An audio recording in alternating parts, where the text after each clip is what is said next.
Morning, honorable principal ma'am and all the facilitators today present over here. Today all we have gathered here for our 1 hour training session on the topic of library science and information science in our life. So today we will discuss some important things, that what are the roles of library in our day-to-day daily life. For that I would call Hariram sir on the stage to continue the session from here.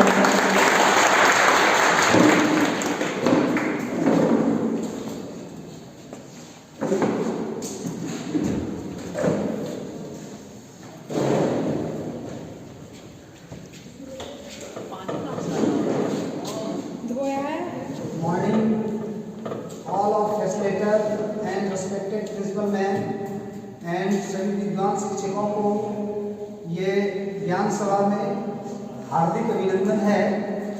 और आज का जो topic है वो सभी शिक्षक बहुत दिनों से प्रयासरत होते हैं और जानते भी हैं, करते भी हैं, लेकिन इसमें पूर्ण तरह से वो इन्वॉल्व नहीं हो पाते।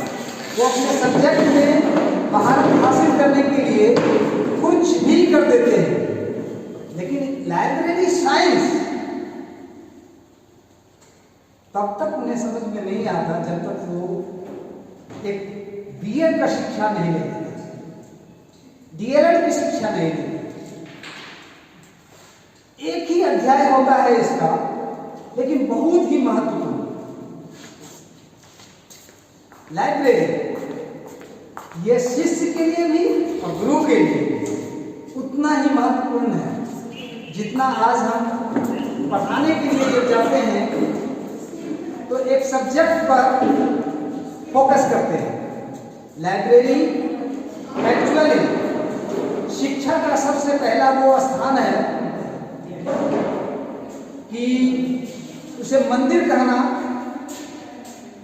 कोई गलत नहीं हो। यदि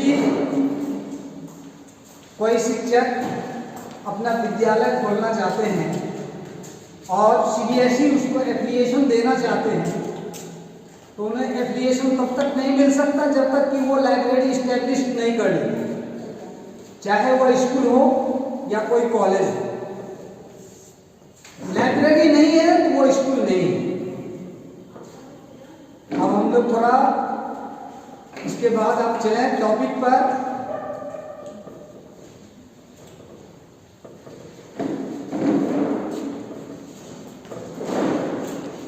ये हमारा जेएनएमएस का लाइब्रेरी है, लाइब्रेरी सेशन चल रही है, सभी लोग देखेंगे। उसमें हम भी हैं लाइब्रेरियन के तौर पर, जहां बच्चे अपना स्वाध्याय कर रहे हैं। और ये सेशन में आप देख रहे होंगे कि सभी बच्चे कितने शालीनता से अपने शिक्षण को पूरा कर रहे हैं।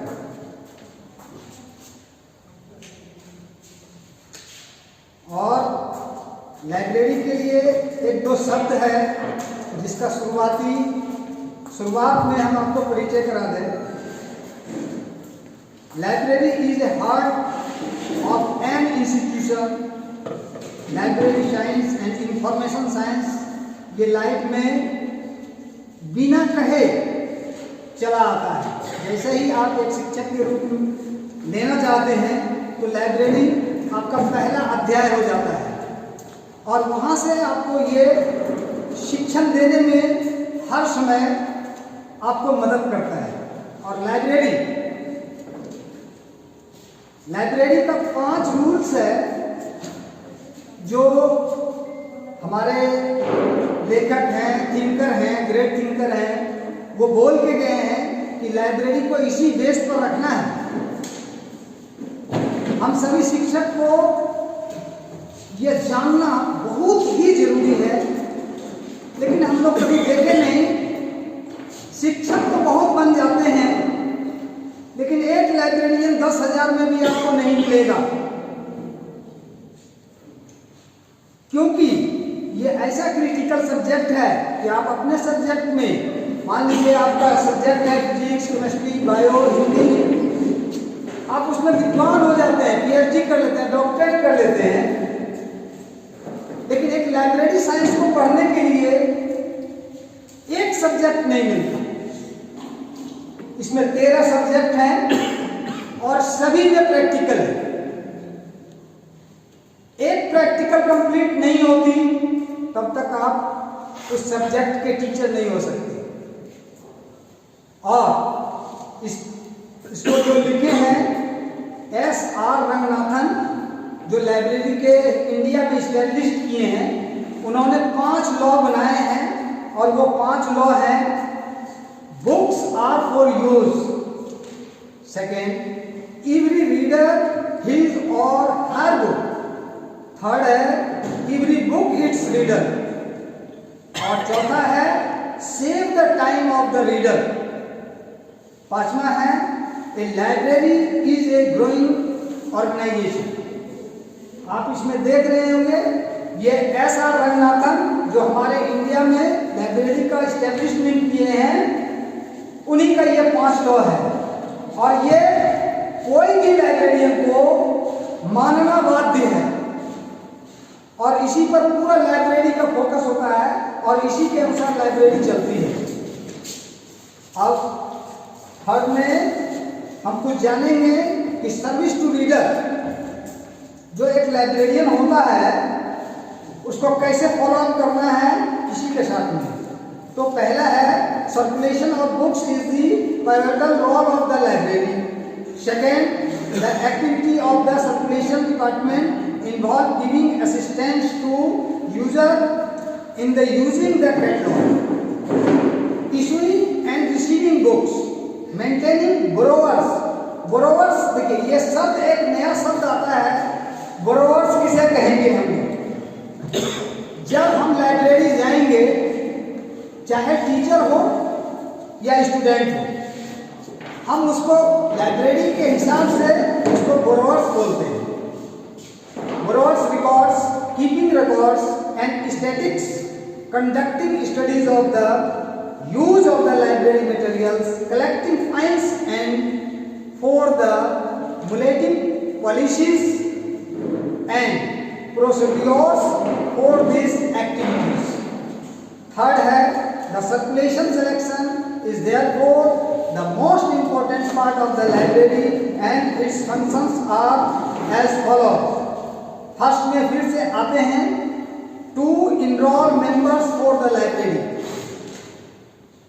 यहाँ बात यह है कि जब लाइब्रेरी आप जाते हैं तो सबसे पहले आपका लाइब्रेरी में इनरोल नंबर्स मिलता है, या टीचर्स हो या स्टूडेंट हो या कोई गेस्ट हो, उसके लिए इनरोल नंबर होता है। उसके बाद आता है जब इनरोल नंबर किसी को दिया जाता है तो वो लाइब्रेरी का मेंबर होता है और उसे ही बुक प्रोवाइड किया जा सकता है। अन्यथा यदि इनरोल नंबर नहीं है तो वो एक गेस्ट के रूप में हमारे यहाँ बैठ के रीड कर सकते हैं, फ्यू आवर्स के लिए बुक ले सकते हैं। उसको कोई ज़रूरत है जनरल्स की तो वो देख सकते हैं, बट उसको बुक प्रोवाइड घर के लिए या ऑफिस के लिए नहीं दिया जा सकता। थर्ड में फिर से आइए, to issue books for home readings, official work and otherwise to the borrower's reader through their borrower's tickets, passbook or requisition slip. To the maintain self arrangement.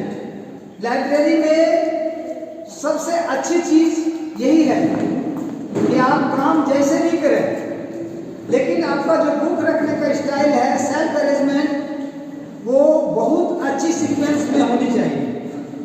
क्योंकि जब लाइब्रेरी हम लोग जाते हैं तो टीचर्स को खाली एक वर्ड बताना है या स्टूडेंट को, वो बुक अपने से सेल्फ सर्विस, वहां पर सर्विस आपको करने वाला कोई नहीं। लाइब्रेरी जब भी जाए सेल्फ सर्विस जब आप करेंगे तो आपको ऐसा महसूस होगा कि हमने लाइब्रेरी से बुक लिया है और पढ़ा है और एज इट इज उसको फिर रिप्लेस रख देना, तभी आपको मजा आए। लाइब्रेरी या लाइब्रेरियन से या लाइब्रेरी अटेंडेंट से आप बुक लेंगे तो ये कर जाकर आप बैठ जाएंगे तो आपको बुक मिल जाएगी, कंटेंट मिल जाएंगे, पर एक चीज से आप अछूते रह जाएंगे जो आपको मिलनी चाहिए। कि वो सब्जेक्ट जिसको आप उठाए हैं वो है कहाँ से। उसके बाद get the suggestion of the reader for the purchase of the books and arrange their purchase through acquisition section. जो रीडर होते हैं हमारे, उनके लिए सबसे एक अच्छी बात होती है लाइब्रेरी में कि हम लोग एक बॉक्स रखते हैं और वो बॉक्स पर लिखा होता है सजेशन बॉक्स। आप अपने कंटेंट को पढ़ लिए, देख लिए। यदि आपको ऐसा महसूस हो कि लाइब्रेरी में कुछ सुधार की आवश्यकता है, तो आप एक स्लिप मांगकर लाइब्रेरियन से सजेशन लिख के सजेशन बॉक्स में डाल सकते हैं कि आपके लाइब्रेरी में या लाइब्रेरी के लिए बुक्स में बुक्स नंबर होते हैं, इसमें कंटेंट की ये कमी थी, या राइटर ऐसा लिख सकते हैं। ये हमारे टीचर्स के लिए, ये हमारे टीचर्स कर सकते हैं क्योंकि वो उस सब्जेक्ट के ज्ञाता है। लाइब्रेरियन टीचर से नीचे होता है, लाइब्रेरियन टीचर से नीचे होता है, लेकिन यूजीसी कहता है कि नहीं, librarian or teacher, they are equal. लेकिन मैं एक लाइब्रेरियन होने के नाते आपसे ये कहता हूं कि आप सदैव हमसे ऊपर हैं और ऊपर रहेंगे। और इसी शब्द के साथ आप सभी गुरुजन को मेरा वंदना है। गुरुर् ब्रह्मा गुरुर् विष्णु गुरुर्देवो महेश्वरा गुरु साक्षात परम ब्रह्म तस्मै श्री गुरुवे नमः।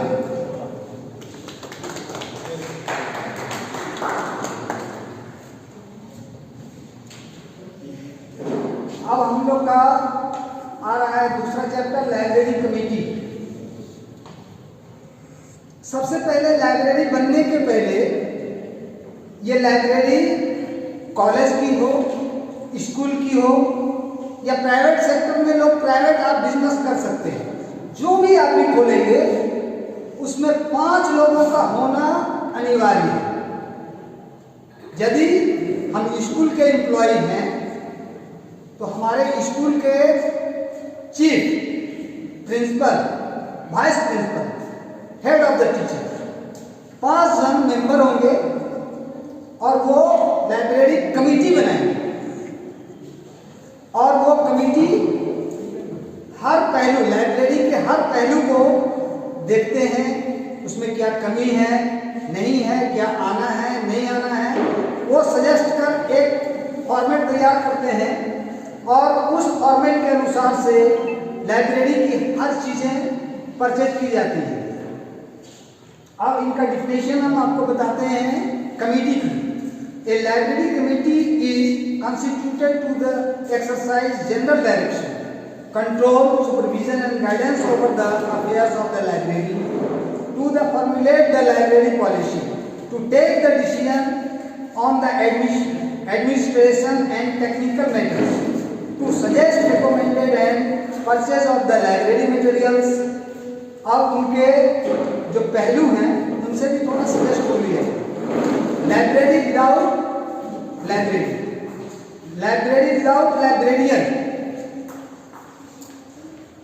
यदि लाइब्रेरी है और लाइब्रेरियन नहीं है तो उस लाइब्रेरी के ऑनर प्रिंसिपल होते हैं। और यदि प्राइवेट सेक्टर की बात की जाए तो सेक्रेटरी, जो मेंबर होते हैं उसमें एक सेक्रेटरी होंगे, वे उसके मालिक होंगे। Where there is no library committee, the librarian, the chief librarian, the direction of the head of the department, institution, as the case may be, is the authority for the administrative and technical matters in the including the section and purchase of the books. Library in charge should however make efforts to have a book selection committee constituted. The function of the committee will confine only the section of the library materials collective decision for the selection of the books and other library material is always better. अब हम लोग थोड़ा सा चर्चा कुछ ऐसे पहलू से हो जाए कि जब से भारत बनी है हम लोग मतलब भारत के लोग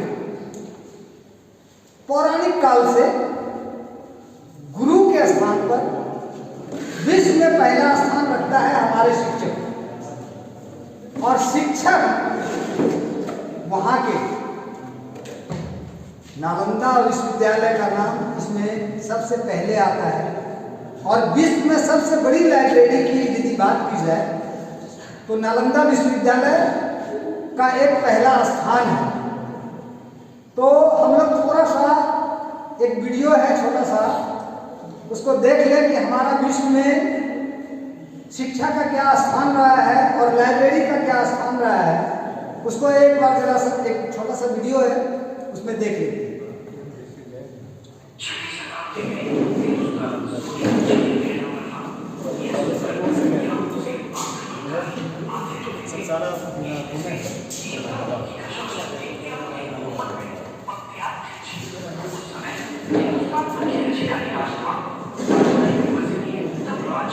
टीचर्स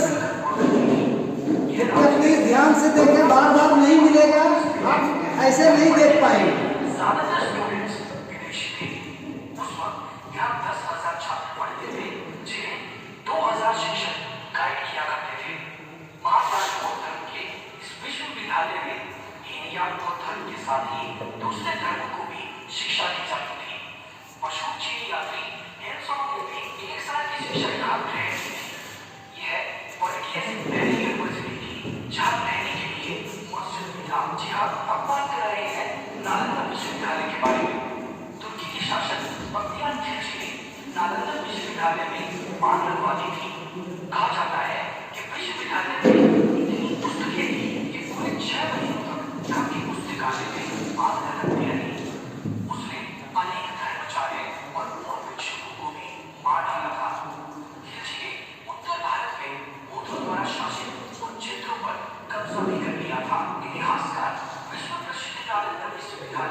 गारंटी देता हुआ कि आप ठीक हो जाएंगे।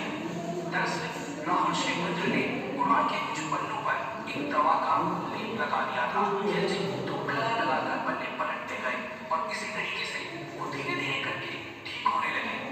लेकिन पूरी तरह ठीक होने के बाद भी उसने हिंदुस्तानी वैद्य के एहसानों को भुला दिया।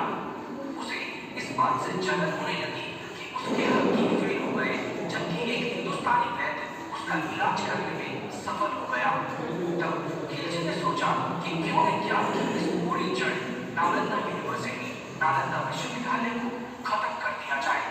इसके बाद उसने जो किया उसके लिए इतिहास उसे कभी भी माफ नहीं करेगा। जलन के मारे खिलजी ने नालंदा यूनिवर्सिटी में आग लगाने का आदेश दे दिया। कहा जाता है कि यूनिवर्सिटी की लाइब्रेरी में इतनी सारी किताबें थी कि 3 से 4 महीने तक तो आग इतनी भभकती रही कि उसे बुझाना मुश्किल हो गया था। इसके बाद भी खिलजी का मन शांत नहीं हुआ। उसने नालंदा की हजारों धार्मिक लीडर्स और बौद्ध भिक्षुओं की हत्या करवा दी। बाद में पूरे नालंदा को जलाने का भी आदेश उसने दे दिया।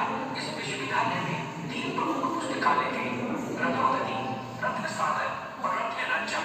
एक पुस्तकालय तो कहा जाता है कि 9 तलों का हुआ करता था, यानी कि उस लाइब्रेरी में टोटल 9 फ्लोर थे और तीनों पुस्तकालयों में लगभग लाखों की गिनतियों में पुस्तकें जमा थी। लेकिन अपनी द्वेष भावना के चलते खिलजी ने ना ही सिर्फ नालंदा की पुस्तकालय को जलाया, वहाँ के बौद्ध धर्म के जितने भी भिक्षु थे, वहाँ पे पढ़ने वाले छात्र और बहुत सारे चिकित्सकों को भी मरवा दिया। इस विश्वविद्यालय में भारत के विभिन्न क्षेत्रों से ही नहीं बल्कि कोरिया, जापान, चीन, तिब्बत, इंडोनेशिया, श्रीलंका, फारस, तुर्की और ग्रीक से भी विद्यार्थी शिक्षा ग्रहण करने के लिए आते थे।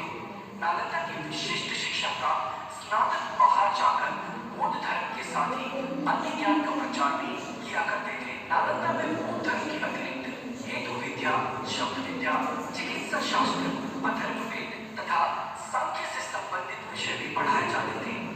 युवान चौक ने लिखा था कि नालंदा के 1 सहस्त्र विद्वान आचार्यों में से 100 ऐसे थे जो सूत्र और शास्त्र जानते थे तथा 500 ऐसे थे जो अन्य विषयों में परंपरागत थे और 20 से 50 विषयों में अपने आप में महारत उन्होंने हासिल की हुई थी। केवल शीलवंत ही ऐसे थे जिनकी सभी विषयों में समान गति थी। इस विश्वविद्यालय की ज्योति से 11वीं सदी तक अंतरराष्ट्रीय ख्याति रही थी। लेकिन मोहम्मद बिन बख्तियार खिलजी ने इस विश्वविद्यालय को जलाकर जितनी बड़ी गलती की, उसके लिए हिंदुस्तान कभी भी इस बख्तियार खिलजी को माफ नहीं करेगा। 1199 ईस्वी में बेशक इसे जलाकर उसने नष्ट कर दिया था, लेकिन इस कांड में हजारों दुर्लभ पुस्तकें जलकर राख हो गई, महत्वपूर्ण दस्तावेज नष्ट हो गए। कहते हैं कि अध्यापकों और भिक्षुओं ने अपने कपड़ों में छुपाकर कई दुर्लभ पांडुलिपियों को बचाया तथा उन्हें तिब्बत की ओर ले गई। कालांतर में इन्हीं ज्ञानी निधियों ने तिब्बती क्षेत्र को बौद्ध धर्म और ज्ञान के बड़े केंद्र में परिवर्तित कर दिया। बख्तियार खिलजी धर्मार्थ और मूर्ख था। उसने ताकत के मद में बंगाल पर अधिकार के बाद तिब्बत और चीन पर अधिकार की कोशिश की, किंतु इस प्रयास में उसकी सेना नष्ट हो गई और अधमरी हालत में उसे देवकोट लाया गया। देवकोट में ही सहायक अली मुल्तान ने ही खिलजी की हत्या कर दी थी। बख्तियारपुर, जहाँ खिलजी को दफन किया गया था, वह जगह अब पीर बाबा का मजार बन गया है। दुर्भाग्य से कुछ मूर्ख हिंदू भी उस लुटेरे और नालंदा को जलाने वाले के मजार पर मन्नत मांगने जाते हैं। हालांकि अब नालंदा विश्वविद्यालय को काफी हद तक बचाया जा चुका है, लेकिन वो ज्ञान जो 4वीं से 11वीं शताब्दी में यहाँ बच्चों को दिया जाता था, यानी कि जो शिक्षा ग्रहण करने आते थे उन्हें दिया जाता था, वो ज्ञान शायद आज यहाँ नहीं मिलता होगा। सो दोस्तों, ये था नालंदा विश्वविद्यालय का एक छोटा सा इतिहास। अगर आपको वीडियो अच्छा लगा हो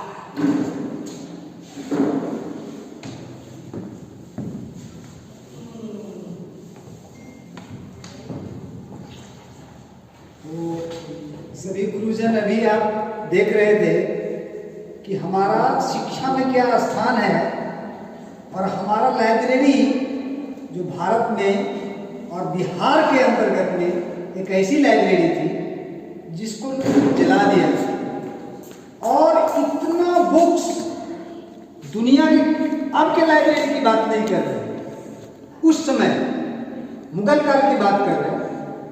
उसमें इतना बुक हुआ करता था और हर एक सब्जेक्ट का कि यदि एक आदमी पूरा जीवन भी चाहेगा उस लाइब्रेरी को नहीं पढ़ सकता। तो ऐसी थी हमारी रिच लाइब्रेरी। तो आइए आप कुछ परिभाषा समझ लेते हैं लाइब्रेरी का। लाइब्रेरी सब्जेक्ट में यदि सही दिशा में कहा जाए कि आपको कुछ बताया जाए तो 1 घंटा सफिशिएंट नहीं है। तो इसलिए हम लोग मोटे तौर पर जानेंगे कि लाइब्रेरी का हमारे लिए क्या महत्व है और इसे कैसे परिभाषित किया है। और इसको बनाने वाले डॉक्टर S.R. रंगनाथन पुस्तकालय का परिभाषा इस प्रकार दिए हैं। पुस्तकालय वह स्थान है जहां विविध प्रकार की पाठ्य सामग्री का संग्रह रखता है। पुस्तकालय एक सार्वजनिक संस्था है जिसका कार्य पुस्तकों के संग्रह, वो देखभाल और रखरखाव करना है तथा पाठकों की आवश्यकता अनुसार उस चीज को उपलब्ध कराना है जो वो पढ़ना चाहते हैं। लाइब्रेरियन कभी भी आपको आपकी इच्छा के विरुद्ध कोई बुक नहीं दे सकता। इसलिए लाइब्रेरी में सबसे पहले वो शिक्षक हो या शिक्षार्थी हो, सभी को उसकी इच्छा के अनुरूप ही कोई बुक दे सकता है, कोई कंटेंट दे सकता है। तो हमको हमेशा आपकी इच्छा का ख्याल रखना लाइब्रेरियन का पहला धर्म है। और इसमें सबसे बड़ी बात यह है कि जो लाइब्रेरी नहीं आते हैं, जो शिक्षक, जो शिक्षार्थी नहीं आते हैं या उनको बहुत नीड पड़ती है कि नहीं अब ये हमको कंटेंट नहीं मिलना है, तो लाइब्रेरी की तरफ आते हैं। तो ऐसे पाठकों को हमको नियमित अपने लाइब्रेरी में बुलाना ये मेरी जिम्मेवारी है। और ये मेरा सौभाग्य हो कि जो नियमित पाठक नहीं है उसको हम कम से कम नियमित बनाने की कोशिश करें, तभी लाइब्रेरी का मूल्य रह जाता है। अन्यथा बुक का वैल्यू कुछ भी नहीं है। जब आकर पढ़ेंगे, आप उससे कुछ लेंगे, तभी आप किसी को दे पाएंगे। तो शिक्षक वही है जो पहले शिक्षा ले तब दे। लाइब्रेरियन वही है जो शिक्षक को वही चीज दे जो वो मांगे, ताकि हमारे देश में जो फ्यूचर आ रहा है उसे आप पढ़ा पाए। तो ये है शिक्षक, लाइब्रेरियन और शिक्षार्थी, ये तीनों का अनुरूप। अब हम लोग लाइब्रेरी के लाभ को जानेंगे। पुस्तकालय बौद्धिक और सामाजिक क्रियाओं की अभिवृद्धि का वह स्थान है। यहीं से बालक छात्र के अनुभवों का ज्ञान मानवीय रूप से बदलता है। पुस्तकालय नवीन ज्ञान का खोज का केंद्र है। वास्तव में पुस्तकालय एक बौद्धिक प्रयोगशाला है। सब चीज का प्रयोगशाला होता है। कोई भी चीज, फिजिक्स में चले जाइए, लैब की जरूरत है। साइकोलॉजी में चले जाइए, लैब की जरूरत है। केमिस्ट्री में चले जाइए, लैब की जरूरत है। तो हमारे शिक्षक जब अपने आप को रिचार्ज करना चाहते हैं, नई दृष्टिकोण को जगाना चाहते हैं, तो वो लाइब्रेरी की तरफ आते हैं। क्योंकि लाइब्रेरी ही एक ऐसी जगह है जो आपको बहुत ही शांतिमय और ज्ञानप्रद, ज्ञान का मंदिर होता है, जहां से आपको बहुत सारे कंटेंट मिलता है जो आप अपने शिष्य को देते हैं। और ये एक बहुत ही अच्छी प्रयोगशाला है जहां आप आने के पहले तो फील नहीं करते हैं, लेकिन जब आप लाइब्रेरी की तरफ से जाने लगते हैं तब आपको ये फील होता है कि आज हमने कुछ अच्छा किया, कुछ ऐसी जगह पर आया। जैसे हम लोग ये सोचते हैं मन में कभी बिरबल कुछ हो जाता है अचानक, तो हम लोग भगवान को याद करते हैं, चाहे वो भगवान जिस रूप में हो, जिस धर्म के हो। लेकिन जब हम मंदिर, मस्जिद, गुरुद्वारा जाते हैं उस समय तक हम बहुत ही विचलित होते हैं। लेकिन जब मंदिर से, मस्जिद से, गुरुद्वारा से लौटते हैं तब हमारा मन बहुत ही शांत होता है और हम उदार भाव से, ऐसा मन प्रफुल्लित होता है कि आज कुछ डोनेट कर दें। उसी तरह आप शिक्षकों से यह अनुरोध है कि जब आप शिक्षा की परिपूर्ण दृष्टिकोण में सब कुछ पाते हैं तो लाइब्रेरी आपका बेस है, आधार है। आप अपने अच्छे बुक जो आप नहीं पढ़ते हैं वो लाइब्रेरी को डोनेट करिए, जिससे कोई और शिक्षार्थी शिक्षा ग्रहण कर पाए।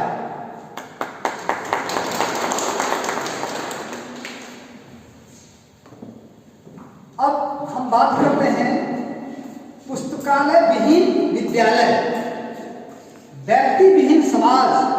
कहने का तात्पर्य यह है कि जिस प्रकार समाज की संरचना व्यक्ति से संभव है, उसी प्रकार विद्यालय को सुचारू रूप से संचालन उस पुस्तकालय से ही संभव है। पाठशाला में विद्यालय की पाठ्यक्रम क्रियाओं को उचित पर्यावरण मिलता है। इस पर्यावरण का स्रोत पुस्तकालय को ही माना जाता है। पुस्तकालय बौद्धिक और सामाजिक क्रियाओं की अभिवृद्धि का स्थान है। पुस्तकालय नवीन ज्ञान का खोज है, वास्तव में भोजन प्रदान करने वाला है।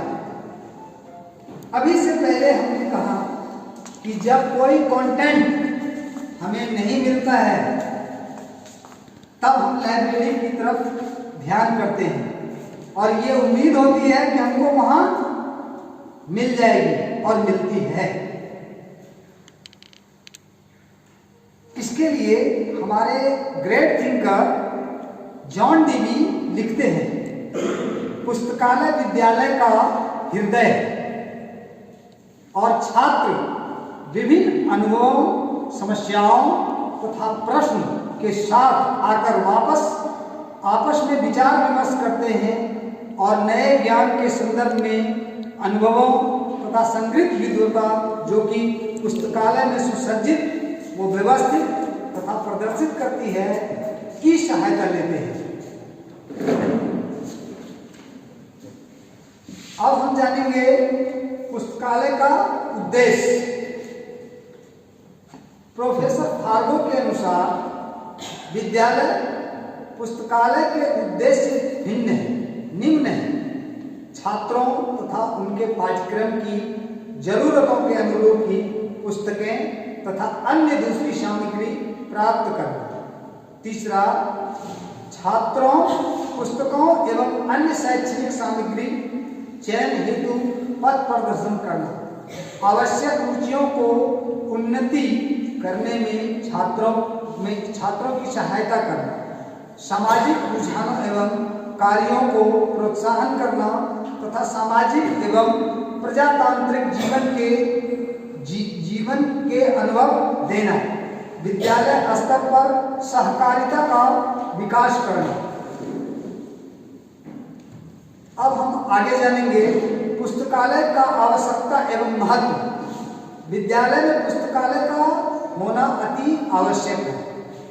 इसमें मुदालियर आयोग लिखते हैं कि व्यक्तिगत कार्य, समूह प्रयोजन कार्य, शैक्षणिक एवं मनोरंजन कार्य तथा पाठ्यक्रम सहगामी क्रियाओं के लिए अच्छे तथा दक्ष पुस्तकालय का होना आवश्यक है। छात्रों एवं शिक्षकों की सूचियों के विकास, उनके शब्द भंडार का वर्णन तथा कक्षा में अर्जित ज्ञान की अभिवृद्धि करना, यह सब इस बात पर निर्भर करता है कि छात्रों को पुस्तकालय में कितने साधन उपलब्ध है। अब जब हम लोग लाइब्रेरी में जाते हैं तो वहाँ कौन कौन सी क्रियाएं हम किस रूप में कर सकते हैं, उनको भी एक बार जान लेना।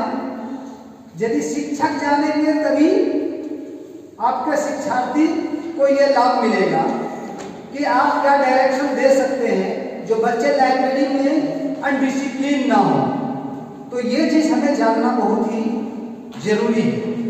तो वहां पर हमें मौन वाचन मैंने इसका अर्थ ये हुआ कि हम गए हैं तो अलग अलग टेबल्स हैं, तो कुछ टेबल्स रेफरेंस टेबल होते हैं जिसमें हमारे गुरुजन बैठते हैं, और वो टेबल रेफरेंस टेबल इसलिए कहलाता है कि हमारा यदि विद्यालय के विद्यार्थी क्लास कर रहे हों और कोई शिक्षक को अति आवश्यक कंटेंट की आवश्यकता है, तो वो लाइब्रेरी यदि आते हैं तो उनका बैठने का स्थान होता है रेफरेंस टेबल। और उस समय हमारे विद्यालय के जितने भी विद्यार्थी हैं वो आवाज नहीं कर सकते, वो बात नहीं कर सकते। ये डिसिप्लिन हमारे शिक्षक हमारे विद्यार्थी को देंगे कि लाइब्रेरी जाने के बाद उनकी क्या क्रियाकलाप है, वो कैसे करेंगे। तो उनको सबसे पहले एक चीज शिक्षा हमें देना अनिवार्य है कि मौन वाचन लाइब्रेरी का प्रथम रूल है कि जैसे ही विद्यार्थी आएंगे क्रमबद्ध तरीके से आएंगे, अपने टेबल पर जाएंगे, बैठेंगे, और सीनियर क्लासेस के स्टूडेंट हैं तो उन्हें लाइब्रेरियन का पहला यह धर्म है कि लाइब्रेरी के हर जितनी भी चीज हैं उससे वो अवगत कराएं। पहला दिन, दूसरा दिन विद्यार्थी सीखने की ऐसा ललक रखते हैं कि एक बार में चाहते हैं कि वो पूरा चीज सीख ले, और कोई भी चीज एक बार में पूरी नहीं होती। इसलिए हमें उसे 2 बार, 3 बार, 4 बार जितने भी क्लासेस होंगे उसमें एक बार में एक सब्जेक्ट पर बताना है, दिखाना है कि यहाँ ये सब्जेक्ट है, यहाँ आपका कंटेंट मिलेगा, यहाँ से आपको इस सब्जेक्ट को लेना है। इस तरह वो धीरे धीरे धीरे परिपक्व हो जाता है, और लाइब्रेरी जैसे ही आता है तो आने के साथ प्रवेश कर सीधे वो अपने सेक्शन या कोडिंग जो रहता है उसको वो जान लेता है कि हमको किस कोड से सब्जेक्ट का चयन करना है और उठाना है, वो लेते हैं। तो इसमें लाइब्रेरी में सबसे मौन वाचन, जब हमारे रेफरेंस टेबल पर कोई शिक्षक होंगे तो लाइब्रेरियन का पहला धर्म है कि वो शिक्षक से निवेदन स्वरूप उनके सब्जेक्ट का कोई पुस्तक जो वो चाहते हैं उनको तुरंत उस रेफरेंस टेबल पर देना चाहिए। ये लाइब्रेरियन का पहला धर्म है और मेरा पहला धर्म है। तो यहाँ पर जब आएंगे मौन वाचन, यहाँ अधिक से अधिक विद्यार्थी और शिक्षक होने के कारण यहाँ सबसे पहले मौन वाचन की आदत करानी चाहिए। और दूसरा है 100 अध्याय की आदत का विकास। 100 अध्याय यदि हमारे शिक्षक हों या शिक्षार्थी हों, उनको पहले बताना है कि बुक लिए हैं तो आप आपस में बात तब तक नहीं कर सकते जब तक कि डिस्कस का कोई पॉइंट आपको दिया गया नहीं हो। अननेसेसरी आप बात नहीं कर सकते। तो बुक लिए, बुक को आपको आपके टाइम के अनुसार, आपके घंटी के अनुसार 2 मिनट पहले ही उस पुस्तक को यथावत शिक्षार्थी के लिए, न कि शिक्षक के लिए, वो यथावत अपने स्थान पर रखकर चले जाए। लेकिन एक शिक्षक जो रेफरेंस टेबल पर बैठे हैं वो पुस्तक को वहीं छोड़ के जाएंगे, वो पुस्तक को अलमीरा में रखने का काम नहीं करेंगे। ये लाइब्रेरियन का धर्म है और यही उनकी सेवा है। तो यहाँ पर हम लोग जान गए कि 100 अध्याय लाइब्रेरी में सबसे पहला चीज होता है। आप ये देखे होंगे संघर्ष एक शब्द है जो हम लोग सभी लोग झेले। संघर्ष ऐसा चीज है जो किसी को नहीं छोड़ता और करा लेता है। और ये क्यों कराता है, इसका कारण है कि हमारा एम जो हम अपना उद्देश्य लेकर अपने जीवन को बनाना चाहते हैं, जब हमारी एजुकेशन स्कूलिंग खत्म होता है, कॉलेज खत्म हो जाता है, तब हम चाहते हैं कि हम कुछ बने। तो बनने के लिए हमें कंपटीशन फेस करना पड़ता है, उसके लिए पढ़ना पड़ता है। पढ़ने के लिए एक अच्छी जगह, सबसे अच्छी जगह यदि मानी जाए तो वो सार्वजनिक लाइब्रेरी होता है, जहाँ पर आप विभिन्न तरह के कंपटीशन के प्रतिभागी से मिलते हैं और डिस्कशन ग्रुप में शामिल होते हैं, जहाँ से आपकी उपलब्धि हासिल होने का पहला सीढ़ी प्रारंभ होता है और वो सीढ़ी आपको देती है लाइब्रेरी। तो लाइब्रेरी शिक्षा का मंदिर इसीलिए कहा जाता है कि जब आप लाइब्रेरी ज्वाइन करेंगे तो आपको सबसे पहले किसी भी लाइब्रेरी में आपको एंट्री करने के लिए एक फॉर्मेट दिया जाता है कि आप मेंबर बनने जा रहे हैं। बहुत नॉमिनल फी होता है और वो फी से ही लाइब्रेरी के लिए सारे मटेरियल्स आते हैं सार्वजनिक में, ना कि हमारे स्कूल कॉलेज में। स्कूल कॉलेज में भी आपसे यदि कहा जाए तो विद्यार्थी से हम ये शुल्क लेते हैं और बहुत ही नॉमिनल शुल्क होता है और यह शुल्क उनको दिखाते हैं उनके रिसीट में कि जो आपका मटेरियल होगा, हर चीज नया मिलेगा आपको पढ़ने को, वो हम परचेज करते हैं और ये ओनली फॉर यू, केवल आपके लिए। तो हम और आगे देखते हैं कि लाइब्रेरी में विशेष तौर पर विशेष क्या जानकारी आपको मिलनी चाहिए वो देख लेते हैं। तो हम लोग अभी तक जो देख रहे हैं, अभी एक जो वेबिनार चल रहा है उसमें प्रायः हम देखते हैं कि डिजिटल लाइब्रेरी का ही फोकस किया जा रहा है। हम लोग जो यहाँ आज ये ज्ञान का भंडार में कुछ बताने जा रहे हैं वो डिजिटल लाइब्रेरी से अलग है, क्योंकि हमको वही लाइब्रेरी का प्रयोग कर रहे हैं जो हमारे पास साधन उपलब्ध है।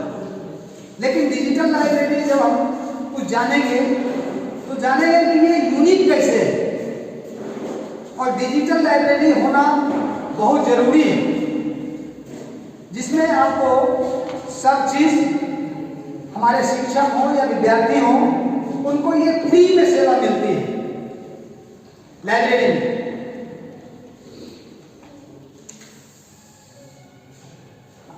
सर,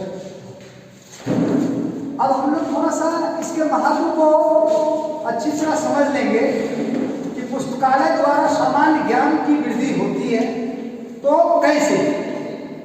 छात्र हो या शिक्षक जब पुस्तकालय जाते हैं तो वह अपने ही विषय का पुस्तकों का अध्ययन करते हैं, जिनसे उनके सामान्य ज्ञान में वृद्धि होती है।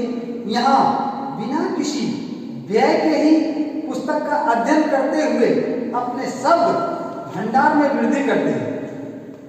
दूसरा पॉइंट, छात्रों और शिक्षकों के लिए उपयोगी।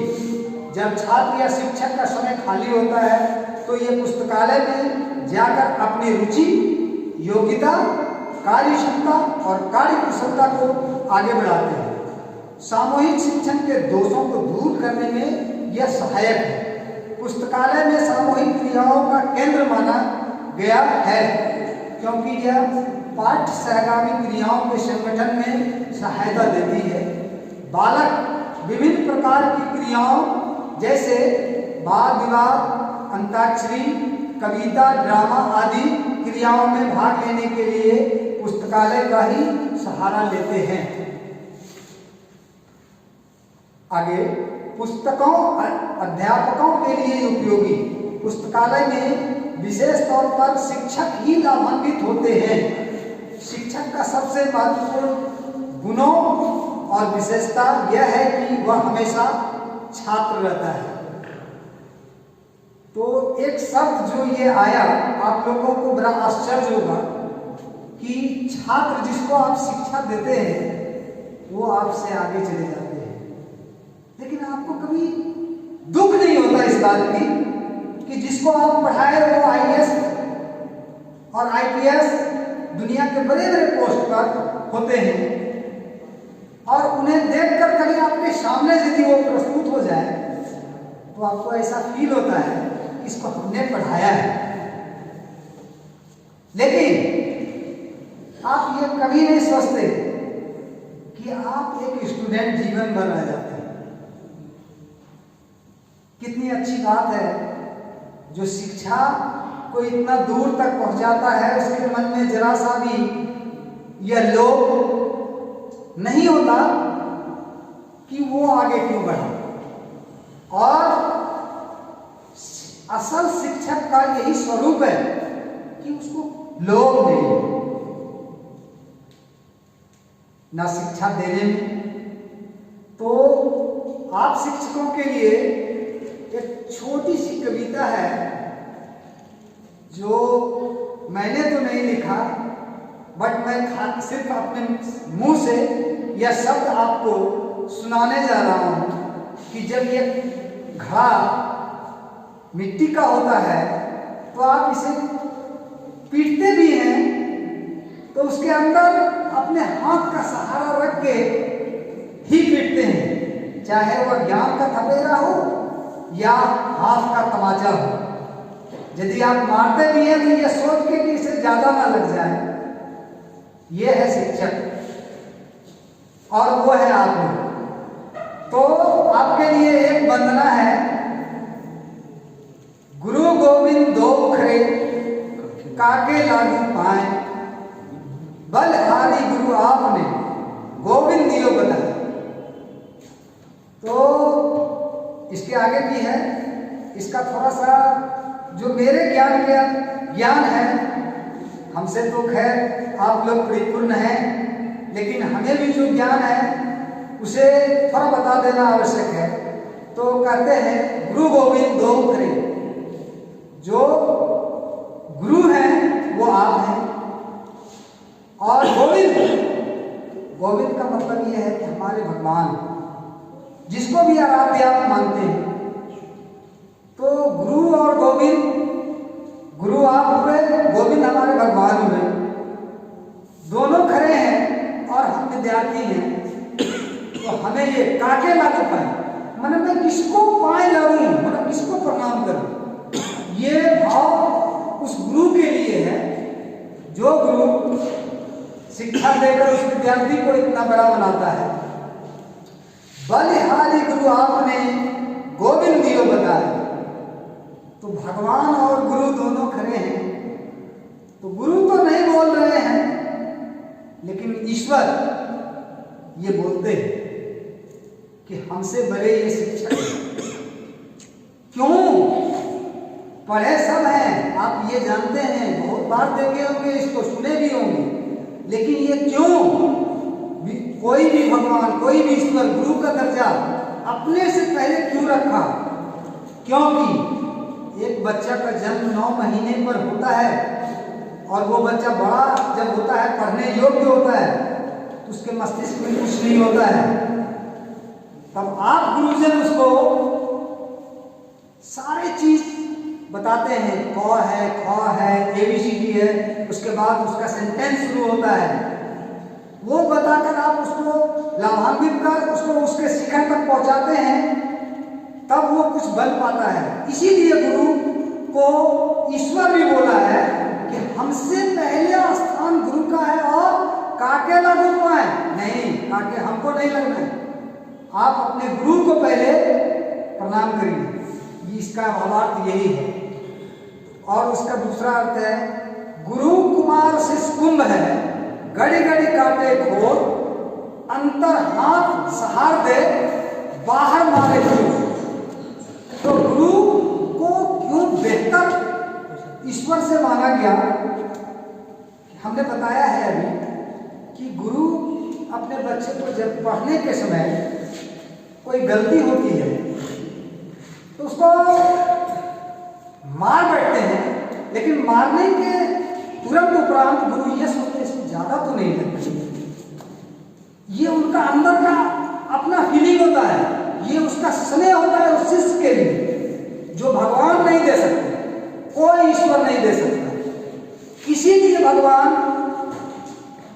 टीचर, गुरुजन, चाहे हमको कोई कौन ही क्यों ना सिखाया हो, वो हमारे ईश्वर से बड़े। तो आप गुरु को फिर से एक बार अभिनंदन है कि ये दोहा का अर्थ यही है। और आगे अब हम लोग थोड़ा चले अपने चैप्टर टॉपिक पर, क्योंकि समय का भी ख्याल रखना पड़ेगा, तो थोड़ा कंटेंट ज़्यादा है, क्षमा चाहेंगे आप लोग से कि मैंने थोड़ा समय ज़्यादा लिया। पुस्तकालय का महत्व भी हम लोग समझ चुके हैं ऑलरेडी। अच्छा, अब हम लोग थोड़ा समझ लेंगे जल्द में कि काइंड्स ऑफ लाइब्रेरी। तो लाइब्रेरी के प्रकार दो हैं। एक है कक्षा पुस्तकालय, जब शिक्षक अपने वर्ग में अपना पीरियड ले रहे होते हैं, तो अभी तक हमारे शिक्षक गुरुजन जो भी हैं ये नहीं जानते होंगे कि जब आप पढ़ा रहे हैं तब आप स्वयं में एक लाइब्रेरी हैं, आप पूर्ण तरह से एक लाइब्रेरी हैं। और जो शिक्षा आप दे रहे हैं वो शिक्षा वास्तव में कोई नहीं दे सकता, लाइब्रेरी में भी नहीं। लाइब्रेरी इसीलिए कहा है कि शिक्षक पूर्णतः एक लाइब्रेरी है। जब वो क्लास में होता है तो वही हम कहते हैं कक्षा पुस्तकालय। जब आप क्लास ले रहे हैं तो वो कक्षा पुस्तकालय कहलाता है। दूसरा विषय पुस्तकालय, तो हम लोग विषय पुस्तकालय के अंतर्गत में ये जानेंगे कि कक्षा अध्यापक विद्यार्थियों की आवश्यकता, रुचियों और बौद्धिक स्तर के अनुकूल केंद्रीय पुस्तकालय से पुस्तकें लेकर कक्षा पुस्तकालय में रखते हैं। कक्षा पुस्तकालय के निम्नलिखित लाभ हैं जिसे हम लोग जान लें। आसान संचालन, इसका गठन एवं संचालन आसान है। थोड़ी सी रुचि रखने वाला अध्यापक भी यह कार्य कर सकता है। आसान लेन देन, विद्यार्थी आसानी से सुविधापूर्वक पुस्तकों का लेन देन कर सकते हैं। इसके लिए केंद्रीय पुस्तकालय जाने की आवश्यकता नहीं होती। आसान निर्देशन, अध्यापक सुविधापूर्वक विद्यार्थियों का निरीक्षण, निर्देशन एवं प्रोत्साहन कर सकता है। अत्यंत पहचान, कक्षा पुस्तकालय अध्यापकों को प्रतिभाशाली एवं पिछड़े हुए विद्यार्थी पहचानने में सहायता प्रदान करता है। अध्ययन आदत, कक्षा पुस्तकालय विद्यार्थियों को पढ़ने की आदत को प्रोत्साहित करता है क्योंकि उन्हें अपने रुचि की पुस्तकें पढ़ने के पर्याप्त अवसर मिलते हैं।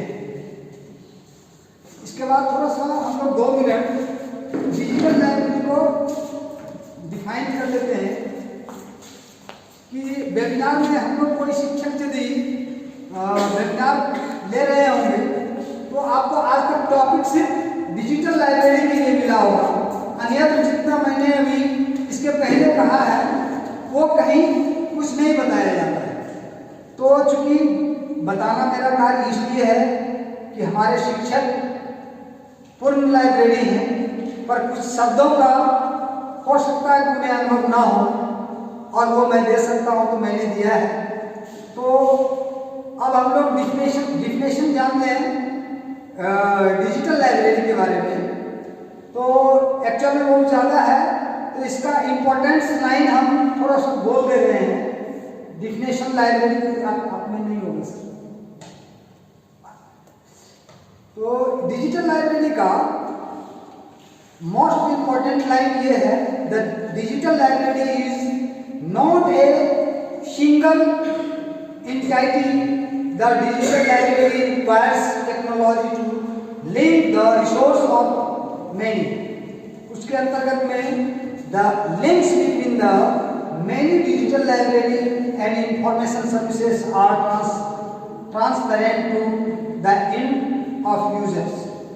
Universal access to the digital library and information services is a goal.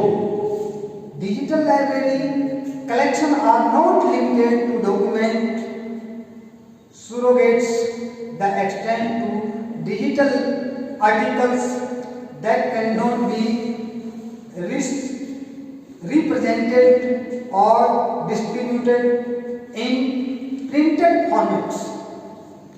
Purpose of the digital library system.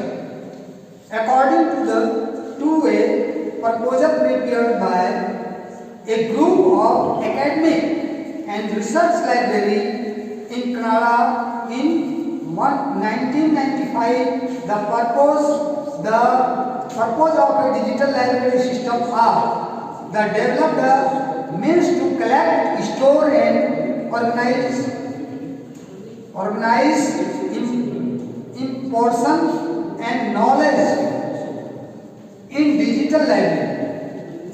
Next, to promote the economical and efficient delivery to the information. 2. Encourage cooperation among libraries. Next, strengthen communication and collaboration between and among the research outside government and educational communities. Next, to contribute the lifelong learning opportunity. How digital library differ from convocational library according the Walters. Through the resource that digital library requires serve functions similar to this within convocational library, they are in the many ways different in kind. For example, for storage and retrieval, digital libraries are dependent almost exclusive on computer and electronic network system. Water further submit that the organization and structure of digital library and the division of the labor within them are open to considerable experimentation. Example, publisher and professional societies are testing how far their investment should incorporate the full range of library functions. In the digital library, the functions of preserving the integrity of the collection and of the ensuring their persistence is subject to special context and requirements of operating in a rapidly evolving digital library. अब आप सभी गुरुजन से ये digital library के बारे में हमने डिफिनेशन दिया। थोड़ा सा आप अपने सब्जेक्ट के मास्टर हैं, जरा हम लोग एक एक्टिविटी है छोटा सा, सभी लोगों को थोड़ा थोड़ा एक बार आना है और आप अपने सब्जेक्ट के कोड को खाली बताएं। मैं सब्जेक्ट लिख रहा हूं, एक एक करके आना। सिर्फ आपको जताने के लिए है कि आप इस सब्जेक्ट के मास्टर हैं, पर आपका ये चीज छूट रहा है। तो हमारे दिनेश सर सबसे पहले आएंगे मैथ में और आप अपना सब्जेक्ट का कोड लिखेंगे। हम लोग पीएचडी हैं, डॉक्टरेट हैं, लाइब्रेरी जाते हैं, घूम के चले आते हैं, ये मेरे लिए अच्छा नहीं है। आपको अपना कोड बताना होगा। नहीं सर, मैथ का सब्जेक्ट कोड क्या है? चलिए, फोन यूज नहीं करेंगे कोई आदमी। चलिए, उसके बाद इंग्लिश में कौन है? कोई बात नहीं, बहुत अच्छा। इसमें ज्यादा टाइम किल हो जाएगा, इसलिए आपका समय हम पहले बहुत ले चुके हैं। तो थोड़ा सा यहाँ हम सेशन को जरा जल्दी एंड करना चाहेंगे। आप लोग प्लीज एक बार नोट जरूर कर लें। Note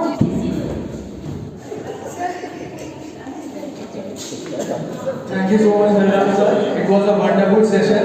Now I think Rama Miss want to come to the stage, say about the library science. So please welcome her. Good afternoon, everyone. Good afternoon, honorable principal ma'am. So sir ने बहुत अच्छी तरह से हम लोगों को बता दिए कि उन लोगों का रोल क्या है। As a library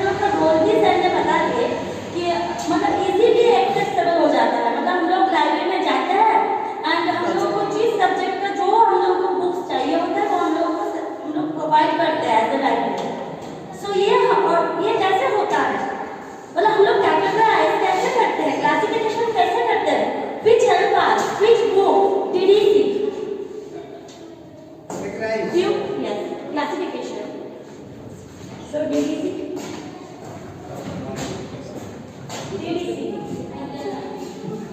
Due decimal classification. So due decimal classification, ये जो classification होता है ये Melville David Due 1876 in the year of 1876 में उन्होंने DDC बुक्स मतलब लिखे थे। तो वो मतलब क्यों लिखे थे? Why? What is the reason? क्योंकि एक दिन उन्होंने देखे थे कि ऐसे फर्स्टली हम लोगों को लिखे थे S.R. रंगनाथन मैथमेटिशियन। सो उन्होंने फर्स्ट हम लोगों को पोलर क्लासिफिकेशन मतलब क्लासिफिकेशन करने के लिए एज ए लाइब्रेरियन हम लोग को हेल्प मिलता है पोलर क्लासिफिकेशन से। और 2 एडिशन होता है, एक होता है 19th एडिशन जो हम लोग यूज करते हैं और न्यूली हुआ है जो ईयर 2014 में हम लोग का 23rd एडिशन आया है जिसमें 4 वॉल्यूम्स रहते हैं। वो हम लोग को क्लासिफिकेशन में बहुत हेल्प करते हैं। पार्ट बहुत होता है हम लोग का क्लासिफिकेशन का क्योंकि मतलब हम लोग देखते हैं कि हम लोग को लाइब्रेरी में जाते हैं और ऐसा मतलब सेट से बुक्स उठा के ऐसे पढ़ने लग जाते हैं टीचर्स और स्टूडेंट्स आते हैं और हम लोग देखते हैं हाँ लाइब्रेरियन एंट्री करते हैं बस वही काम हो गया। लेकिन ऐसा होता नहीं है। हम लोग को वो कैटेगराइज करना पड़ता है और इसके पीछे हम लोग को बहुत मेहनत लगता है क्योंकि हम लोग को DDC फॉलो मतलब करना पड़ता है कैटेगराइजेशन के लिए। तो रिलेटिव इंडेक्स होता है हाँ जो सबसे हम लोग को हेल्प करते हैं। तो वो जो DDC का जो मतलब हम लोग का जो कोड है मतलब शेड्यूल जो है हम लोग जो करते हैं वो शुरू होता है 0 से। यस सो 0 से शुरू होता है फिर 1 2 3 4 बहुत इजीली मतलब हम लोग कैसे करते हैं ऐसा तो बहुत एकदम नहीं है शॉर्ट ही पटना बताइए तो नहीं आएगा। नो स्टाइल ऐसे किए ना कि कैसे करती है वो हम बातों का 30 चार वो बता दे रहा है इसीलिए जान मुझे मना कर रहा है 30 चार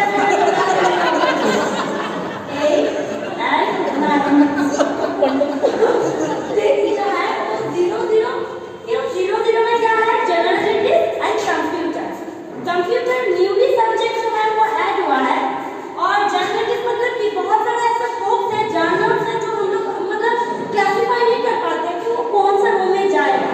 सो इसलिए वो 0 से होता है जर्नलिस्ट एंड कंप्यूटर सबसे इजीली हम बोलते हैं कि टाइम नहीं है सर का मतलब बहुत बोलेगा हम लोग लाइफ के लिए बहुत है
Thank you so much, Ramana, for explaining us and entertaining us.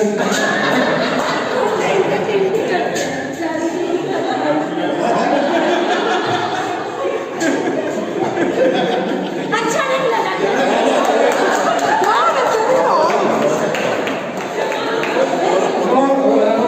We have really learned a lot of things about the codes. Now, at the end of the session, दो चीज थे, एक था पंक्चुअलिटी और दूसरा discipline, that we can teach our students how to be a punctual, जब भी आप कोई बुक्स जब ले और कभी उसको वापस करें, और दूसरा डिसिप्लिन कि वहां पे एक लाइब्रेरी में आपको प्रॉपर एक डिसिप्लिन मेंटेन करना पड़ता है। जैसे क्लासरूम में अलग डिसिप्लिन है, वैसे एक लाइब्रेरी का अलग डिसिप्लिन है। Now we will have a question hour session, if anybody want to ask a question. आप तो एक्सपीरियंस लाइब्रेरियन है, तो हम लोग एकदम फ्रेशर लाइब्रेरियन है, तो मतलब हम लोग कौन सा क्लासिफिकेशन को चूज करें? मतलब डीडीसी बुक्स हम लोग फॉलो करें कि DDC, only DDC. DDC? Okay, DDC is the best way for the freshman. Thank you. Answer अपने बता देंगे। नहीं सर, उसको नहीं सही पूछिए। नो, हम लोग पूर्ण क्लासिफिकेशन भी होता है। Anybody else? किसी और कुछ question? Okay. Thank you so much, Rajam sir, for a wonderful session. Now I would call our honorable principal ma'am to give a vote of thanks. So please give a usual applause to our honorable principal ma'am.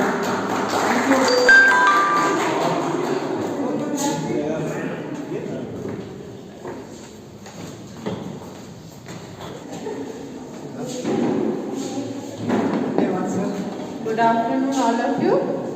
The session was very nice, informative regarding library science and how to use books in our library, how to maintain it, and when we are going with students, what we have to do. So all these information we are knowing, but not knowing in proper way. Today this library science session about knowledge about library science and information science, we gathered the full knowledge of how to take the students there and what to do in the library. एक sentence जो मुझे सबसे अच्छा समझ में आया, ये कि लाइब्रेरी बुद्धि की प्रयोगशाला है, बहुत अच्छा लगा ये मुझे लाइन। और द प्रेजेंटेशन जो हरे राम सर ने दिया ये बहुत ही अच्छा था और उनके लिए सभी क्लैप करें। Wonderful session sir. In this way, day by day we are improving, and the short session by Rama Madam was brief and crispy.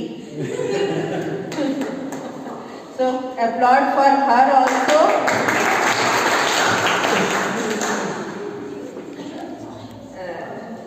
I thank all of you for this wonderful session.